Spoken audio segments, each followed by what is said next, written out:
Je vous le disais en titre, les conditions de remboursement des 28,5 milliards garantis par l'État contextés par Calédonie Ensemble. C'est une réforme qui concerne essentiellement 3 secteurs, la maîtrise des dépenses publiques, la fiscalité et la santé. Avant d'écouter le député Philippe Gomez, explication avec Océane Dacunha.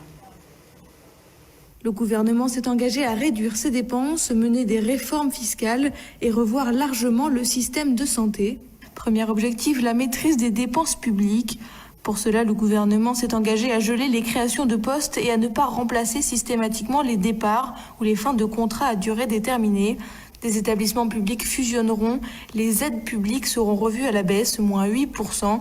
En ligne de mire, la continuité territoriale, l'aide judiciaire et les subventions aux associations. Une réforme fiscale doit être mise en place avec de nouvelles taxes pour des recettes de 7,5 milliards par an à partir de l'année prochaine. De nouveaux impôts seront donc créés sur les plus-values à la vente immobilière. Une redevance minière doit être mise en place pour les exportations de minerais. Le gouvernement s'engage aussi à créer une retenue à la source pour les travailleurs non résidents, un impôt sur les mutuelles et une microtaxe sur l'utilisation de bandes passantes Internet. D'autres recettes seront trouvées dans certaines niches et déductions d'impôts.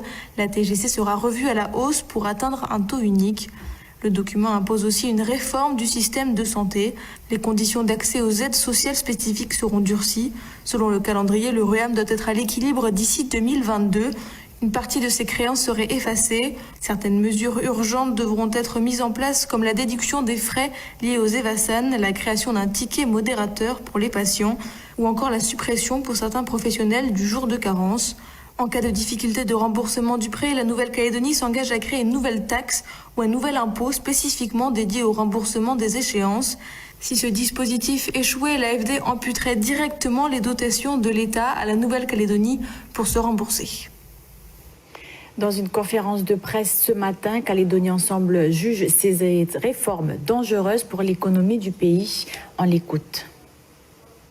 C'est un véritable scandale.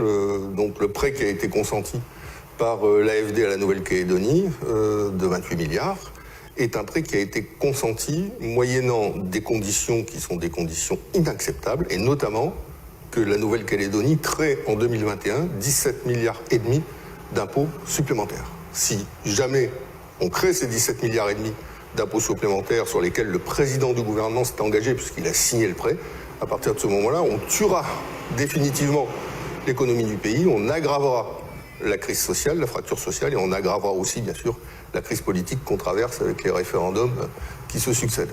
Deuxième scandale, c'est que le président du gouvernement signe ce contrat de prêt sans en informer préalablement le Congrès, sans que les conditions qui sont prévues dans ce contrat aient été autorisées par le Congrès. C'est un contrat avec des réformes majeures créant 17,5 milliards d'impôts nouveaux qui ont été faites dans le dos des Calédoniens.